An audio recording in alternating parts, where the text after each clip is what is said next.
One of the objectionable, irrational, easy to criticize things about our faith as Christians is this.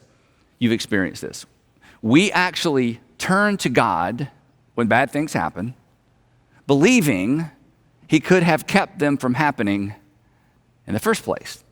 Isn't this true? Don't we all do this? In fact, we encourage other people to do this. We actually turn to God when something bad happens, and we turn to God with this crazy confidence that, well, God, you could have kept this from happening in the first place, but now that it's happened, I'm going to turn to the very one who could have kept this from happening. But at the same time, most of us feel like we really don't have any choice but to do that. I mean, where else are we going to turn? Or maybe you've been here before. You find yourself asking God to comfort someone else in the aftermath of a loss that you are confident God could have prevented in the first place, but didn't. So, are we crazy? Are we naive? I mean, some would argue yes. In fact, for you, this dynamic may be the reason you finally gave up on faith altogether. And I'll just tell you, just between the two of us, I understand that. In August, this past August, I participated via video in a memorial service for two teenage boys. They were brothers who passed away on the same day in circumstances that are so horrific that I'm not going to tell you their story, primarily because it's not my story to tell. But if I were to tell you their story, you may not be able to pay attention to anything else I say in the next few minutes. I did not know this family, weeks after the incident, which took place in March. The parents, actually, the husband sent me an email, a long email, and told me the entire story in detail of what happened. There was a statement in his email where he said, it doesn't really matter what God does now because of what he did not do then. The story was so difficult to even begin to imagine that I didn't even want to respond to the email, and I have since told the family that. When I called, I found myself in a conversation with a mom fighting to maintain her sanity and her faith. In fact, the entire family was, her husband and their two daughters. And I was not sure their faith would survive. I even said that to her. I tried not to say anything patronizing.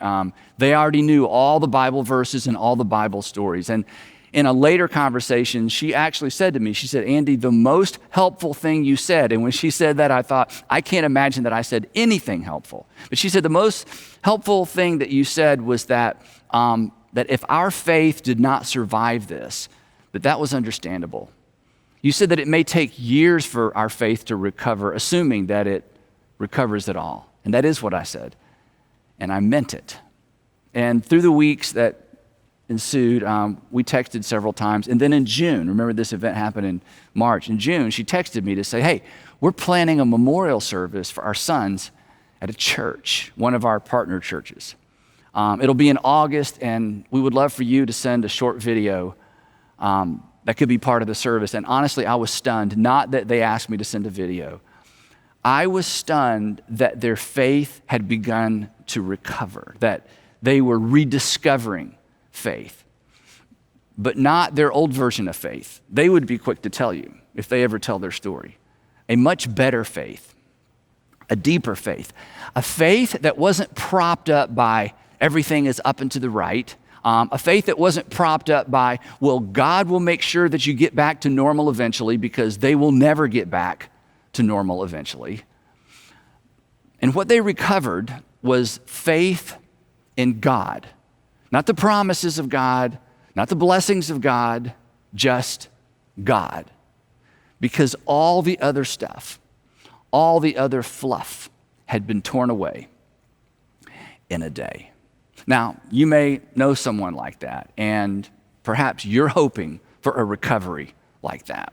And it may help to know, it certainly helps me to know, it may help to know that the men and the women who brought us the message of Jesus walked through similar valleys filled with random acts of violence, unnecessary suffering, and unanswered prayer. And yet, somehow, some way, they believed and they persevered.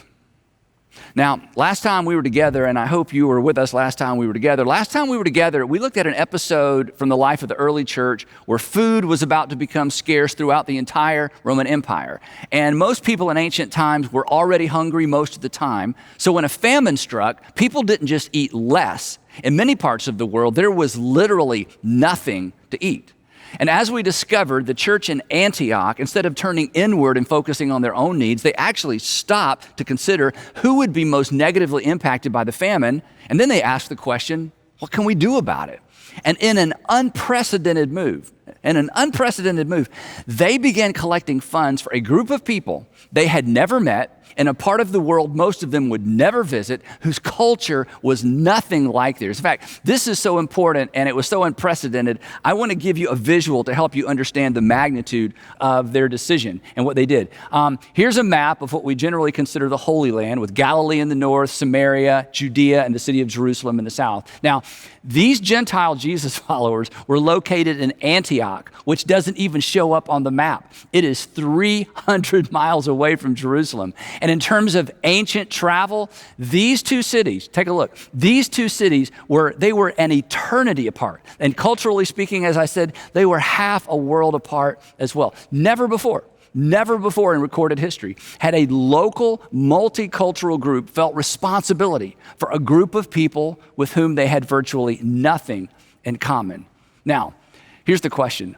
Where did this politically and socially incorrect behavior come from? Well, it came from their recognition that for God so loved the entire world that he gave. And so they gave. They gave because that's what love required of them. So picking up where we left off last week, the folks in Antioch, the Gentile believers in Antioch, are beginning to take up a collection. They're concerned about the believers in Jerusalem who are already suffering because they're being persecuted for their faith. And then there's a famine that's about to make things even worse. So anyway, back in Jerusalem, something terrible happens. I mean, something terrible is coming, but something terrible happens. Something random, something seemingly unnecessary, something dark. Something that would leave Jesus followers scratching their heads and wondering, where in the world was God? Here's what happened. The text says that it was about this time, and again, just to put this into perspective, this is about 15 years after the resurrection. It was about this time that King Herod arrested some who belonged to the church, intending to torture them. Now, this King Herod is actually the grandson, this is Herod Agrippa, who is the grandson of Herod the Great, who murdered the babies in Bethlehem after the birth of Jesus. So violence clearly ran in their family. And the some that he intended to arrest were actually Jesus' original apostles. And his first victim was a high-profile target. In fact, his first victim was one of Jesus' first apostles. Here's what Luke tells us. He said he had James, the brother of John, not James, the brother of Jesus. He had James, the brother of John, put to death with a sword. He had James, the brother of John, beheaded. Peter, Andrew, James, and John. Now, this was a huge blow to morale for the Jesus followers in Jerusalem, but it won Herod political points with his constituency. In fact, here's what the text says. When he saw that this met with approval among the Judeans, Herod proceeded to seize Peter also. Now, Peter is a really big fish. In fact, next to Jesus, this is the biggest fish. And this would keep the taxpayers happy, and perhaps it would quell some of the anti-Roman sentiment that was usually very high during Passover season. So, Herod followed through with his threat. After arresting Peter, so he arrests him, he puts him in prison, handed him over to be guarded by 4 squads of 4 soldiers each. So Peter is being guarded by 4 soldiers at all times, and this happened at the beginning of Passover, and Herod intended to bring him out for public trial after Passover. Luke continues. He says, so Peter was kept in prison, but here it is, but the church was earnestly praying to God for Peter. They were praying specifically for Peter's release. And there it is. This is one of the many places where the experience of first-generation believers intersects with ours. Think about it. The Jesus followers in Jerusalem, think about it. The Jesus followers in Jerusalem are asking God to deliver Peter days after God did not deliver James. Again, The Jesus followers, they're asking God, they're praying, they're asking God to deliver Peter from prison just days after God did not deliver James. I mean, why bother? If God was concerned about Peter, he wouldn't have allowed Peter to be arrested in the first place, right? So if God didn't stop Peter from being arrested, why turn to God after he's arrested? And if God didn't protect James, why should they expect him to protect Peter? I mean, they were as crazy as we are. Actually, we are as crazy as they were because apart from their crazy, we would not be having this conversation. Apart from their crazy, the message of Jesus would have never survived the first century. In fact, it turns out that they weren't crazy and their faith was not misplaced, and neither is yours. So for me, narratives like this one are comforting on two levels. First, the people closest to the action, think about this, the people closest to the action, the men and women who actually knew Jesus personally and chose to follow him because of the resurrection, they were not immune to random, inexplicable tragedy and loss. And in spite of believing that God could have kept these bad things from happening, they turned to him for comfort and help anyway, right after they happened. So, we may be crazy, but we are in good company. We are not the first. And they didn't continue trusting and turning to God because it all made sense. They continued trusting in and turning to God because the thing that made the least sense of all, the crucifixion of God's Messiah, resulted in the greatest possible good for all, the salvation of the world, forgiveness of sin, an on-ramp to a relationship with God. And here's the thing, to the degree that our faith is anchored to those same ancient events, our confidence in God will sustain us through the random, inexplicable, God, where are you valleys of life. So when you find yourself praying to the very God who did not come through for you to begin with, the way you wanted him to, the way you expected him to, the way he came through for the person next to you, you are in good company. Peter, Andrew, James, John, Mary, Martha, the men and women whose faith laid the groundwork for the evangelization of the entire world. Their irrational, in spite of, where are you, God faith is why the message of Jesus made its way into the 21st century. In fact, spoiler alert, Herod doesn't execute Peter, but we'll get back to that in just a minute. Now, several years after Peter was arrested in Jerusalem, he actually sits down and he dictates a letter to Christians living in a variety of regions scattered around the Roman Empire. Christians who, like himself and his friends in Jerusalem, were suffering because of their faith. Now, before I read you what he writes, keep in mind, by the time he's writing this letter, he's been arrested multiple times.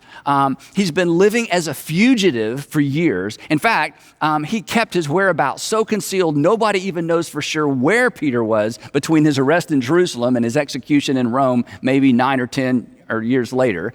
Yet in spite of the fact that he's living on the run, here's what he says. He writes to Christians who are experiencing some of the same things he is. He says, praise be to the God and Father of our Lord Jesus Christ. It's like, wait, Peter. You've been arrested multiple times. You've been flogged. You are scarred for life. And the God and Father of our Lord Jesus Christ did nothing to stop it. I mean, you have a price on your head. Stephen is dead. James is dead. The apostles are all scattered. What are you talking about? And he would say, here's what I'm talking about. In his great mercy, he has given us a new birth, a different kind of relationship with God. He has given us a new birth into a living hope through the resurrection of Jesus Christ from the dead, and into an inheritance that can never perish, spoil, or fade. In other words, your prayers may not all get answered, and you may never understand the randomness of life, but you have hope.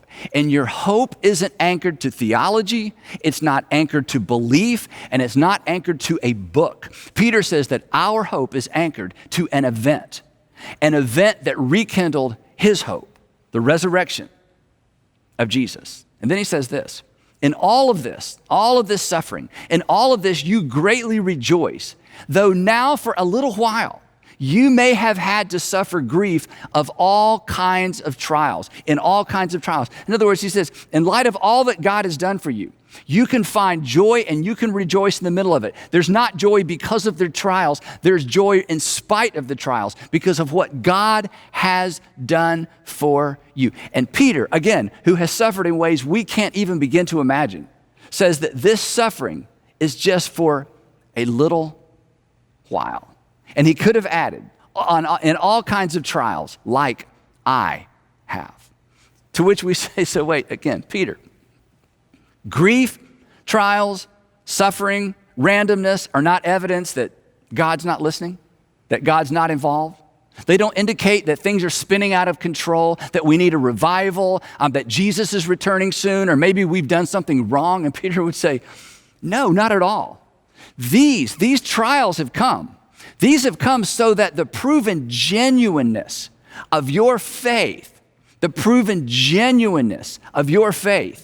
of greater worth than gold, which perishes, even though refined by fire, may result, in other words, there's going to be a result, may result in praise, glory, and honor when Jesus Christ is revealed.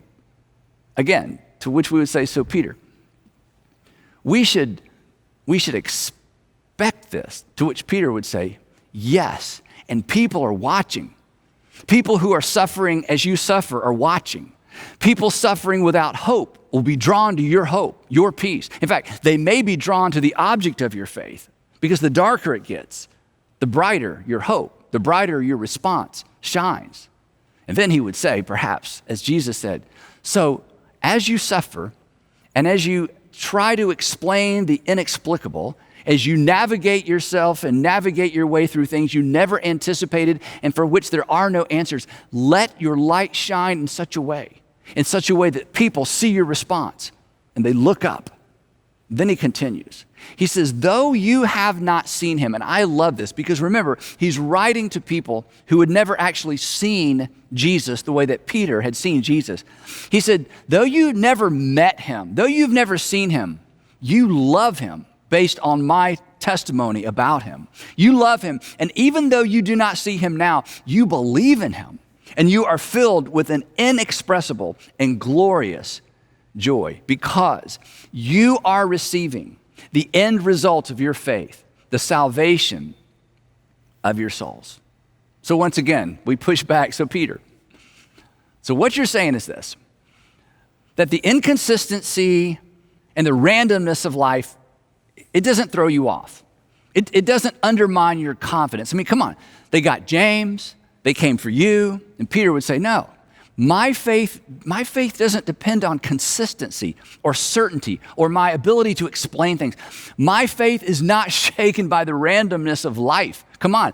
I saw the best possible person suffer the worst possible death. It made no sense at all, none. And God brought him back to life. So while there's a lot I can't explain, and there's a lot I don't understand, I just got to tell you, after the resurrection, the rest is just detail. And then in the same letter, Peter gives his audience and gives us the strangest to-do list. But we're going to talk about that next time. Now, I want to get back to the storyline real quick. So to catch us up. So God allows Herod to execute James. He allows Herod to arrest Peter and put him in jail. The Jesus followers in Jerusalem are praying and asking God to facilitate Peter's release, knowing that Herod may be coming for them next. And then, for reasons that made absolutely no sense to them at the time, but would become clearer later, the night before, check this out, the night before Herod was to bring Peter to trial and then have him executed, Peter was sleeping between two soldiers, bound with two chains, and sentries stood guard at the entrance. And then suddenly an angel of the Lord appeared, and a light shone in the cell, and the angel struck Peter on the side and woke him up. Quick, get up, he said, and the chains fell off of Peter's wrist.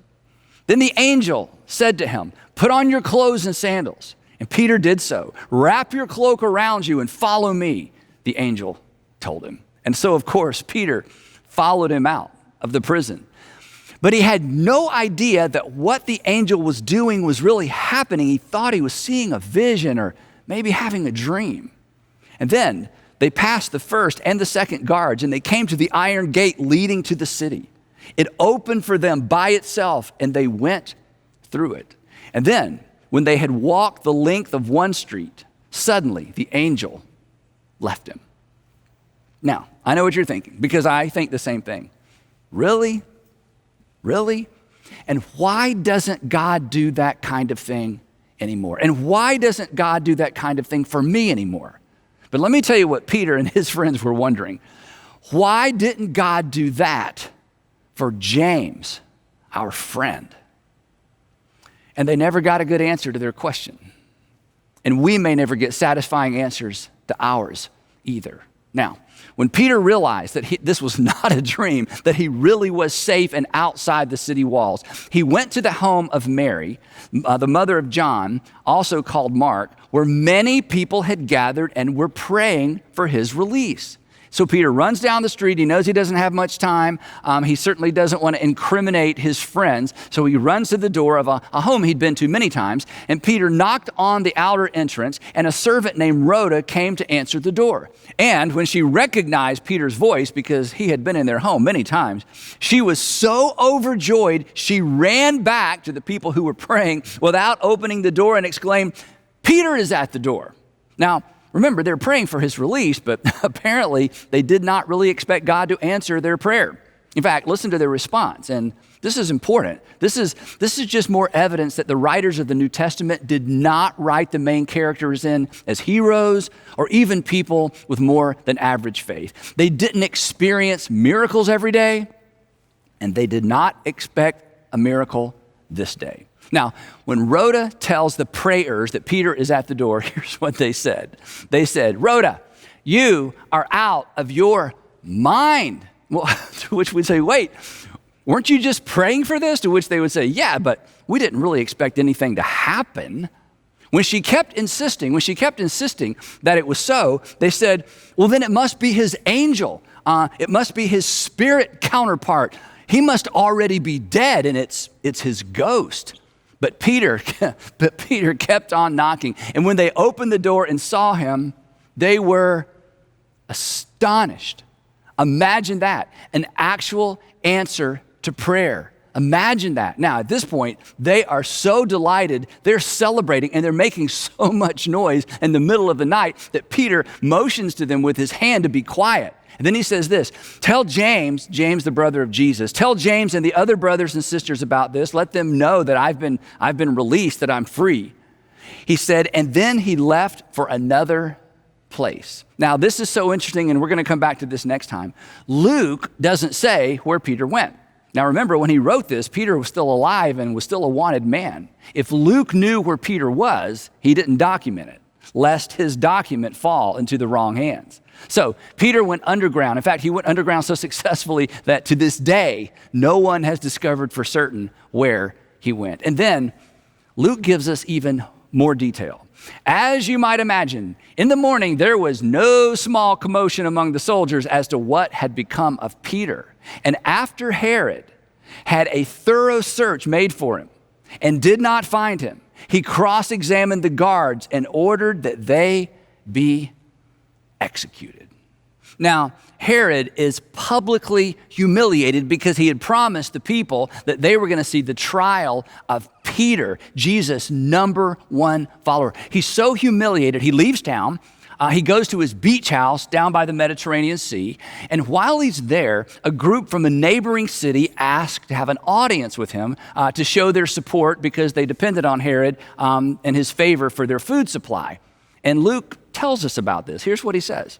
He says, on the appointed day when Herod was having this public meeting, he was wearing his royal robes and he sat on his throne and he delivered a public address to the people. Now, Jewish historian Josephus says that Herod's robe on this particular day was actually made of silver, and that when the afternoon sun reflected off of the silver robe, that the crowd erupted and declared him a god. Luke says it this way. The crowd shouted, "This is the voice of a god, not a man."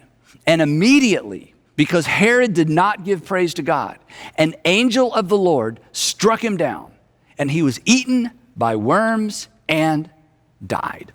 And again, Josephus confirms this. Here's his version. He says that Herod was seized by a severe pain in his bowels. He was rushed off the stage, and several days later, he died. Now, what do you think? What do you think Peter thought when he got the news? I mean, he was probably relieved that Herod was out of the way, but he may have thought, God, if you had just taken him a month earlier, James would still be alive, as well as 4 unfortunate prison guards. And then Luke wraps up this account with this statement. But, in other words, in spite of all of this drama, in spite of all this inconsistency, in spite of all of these unanswered questions, but the word of God continued to spread and flourish. In fact, we know that it did, because it's why these texts were created and preserved. It's why the name and the message of Jesus would eventually circle the globe. But on a personal level, these events and events like these and the response of our first century brothers and sisters is why, to borrow a phrase from the Apostle Paul, it's why we don't grieve. It's why we don't mourn as those who have no hope. For we believe that Jesus died and rose again. It's why, to borrow from Peter's words, it's why we can cast our cares on him, because we know he cares for us. You can know that he cares for you. In spite of what you see around you, in spite of what's happening to you, it's why, to borrow a phrase from the author of Hebrews, we can approach God's throne of grace with confidence so that we may receive mercy and find grace to help us in our time of need. It's why we have hope, even when we don't have explanations. If Peter is correct, and he would know, if Peter is correct, what strikes us as random, unfair, unnecessary may in fact be random. It's certainly unfair and perhaps unnecessary, but in spite of that, if Peter is correct, he assures us our hope is not misplaced. Our hope, your hope, is not in vain, because we have a living hope that is anchored not to our ability to predict and interpret circumstances. We have a living hope that is anchored to the resurrection of Jesus Christ from the dead. And we will pick it up right there next time. Now, in the meantime, I have 3 questions to help keep this conversation going, and I hope you'll begin the conversation right now if possible. Question number 1. Has your faith ever taken a hit because of random, unnecessary, unexplainable suffering? I think we can all say yes to this question. Number 2, why are we so prone? Why are we so prone to tether our faith or our confidence in God to how well things are going? And number 3, I want you to read Hebrews chapter 4, verses 14 through 16, and then answer this question. What does the author encourage his readers to tether their faith to? Now, if you don't remember anything else from today's message, I hope you'll remember this. There is hope even when there are no explanations. There is hope even when there are no explanations. The men and women who brought us the gospel, who risked their life to ensure that the life-changing message of Jesus survived the persecution of the first century, would attest to this. When it feels like it and when it doesn't, your hope is not in vain, because your hope is not in hope. Your hope is in your risen Savior.